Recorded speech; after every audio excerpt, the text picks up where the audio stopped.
யோகிராம் சுரத்குமார் ஜெயகுரு ராயா. யோகி சாமியின் அரவணைப்பில். இதன் ஆசிரியர் ராம அருளட்சுமணன் செட்டியார், லே வள்ளியம்மை ஆச்சி. இதில் இன்று நாம் பார்க்க இருப்பது கோபுரத்தில் பகவான். தெய்வம் வாழுமிடத்தில் கண்டிப்பாக கோபுரமும் அதில் கலசமும் இருக்கும். கோவிலினுள் சென்று கடவுளை தரிசிக்கவில்லை என்றாலும் கோபுரத்தின் மேலிருக்கும் கலசத்தை பார்த்து தரிசித்தால் கடவுளை தரிசித்த பலன் கிட்டும் என்பது நம்பிக்கை. கலசத்தின் மதிப்பை இதிலிருந்தே நாம் உணர்ந்து கொள்ளலாம். கோபுரத்தின் உச்சியில் இருக்கும் கலசத்திற்கு எத்தனை பூஜைகள், எத்தனை ஹோமங்கள்! அந்த ஹோமங்களில் இருக்கும் கும்பத்தை எடுத்து வந்து அதில் இருக்கும் நீரைத்தான் கலசத்திற்கு அபிஷேகம் செய்வார்கள். அதான் கும்பாபிஷேகம். கோபுரத்தின் கலசத்திற்கும் அபிஷேகம் செய்தவுடன் கோவிலில் உள்ளிருக்கும் கடவுளுக்கு சக்தி பிறக்கும் என்பது ஐதீகம். இப்படி தெய்வம் கோவில் என்றாலே அங்கிருக்கும் கலசம் ஒரு நிமிடம் நம் நினைவுக்கு வருவதுண்டு. தெய்வத்தின் மற்றொரு திருவுருவ கலசம் என்று சொல்லலாம். எனவே திருவண்ணாமலையில் இருக்கும் பகவானின் ஆசிரமத்திற்கு கலசம் வைக்க வேண்டும் என்று நினைத்தோம்.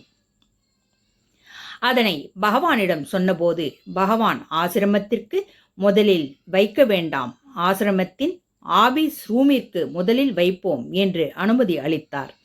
கலசத்திற்கு கும்பகோணத்தில் ஆர்டர் செய்து திருவண்ணாமலையில் இருக்கும் மீனாட்சி தியேட்டரின் முகவரிக்கு அனுப்பி வைக்கப்பட்டது.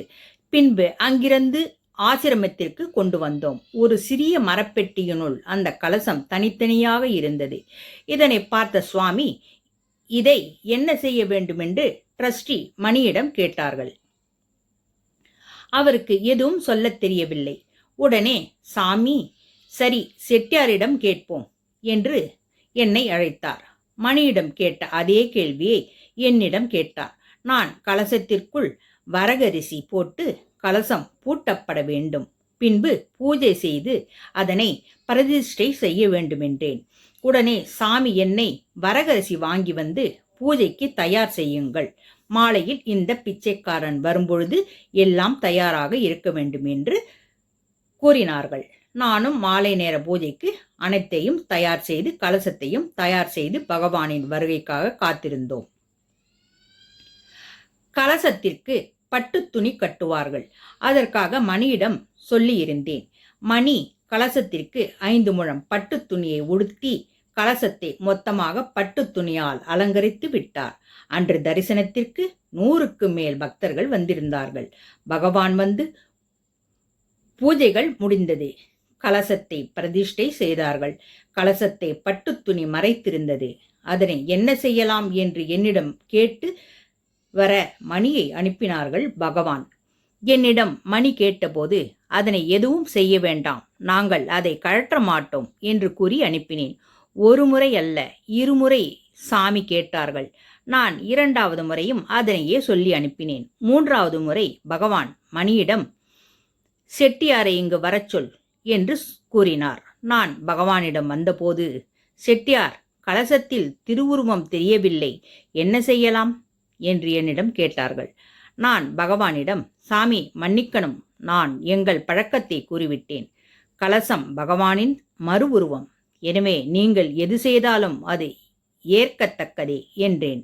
உடனே பகவான் கலசத்தின் மேலிருந்த பட்டு துணியை கழற்றி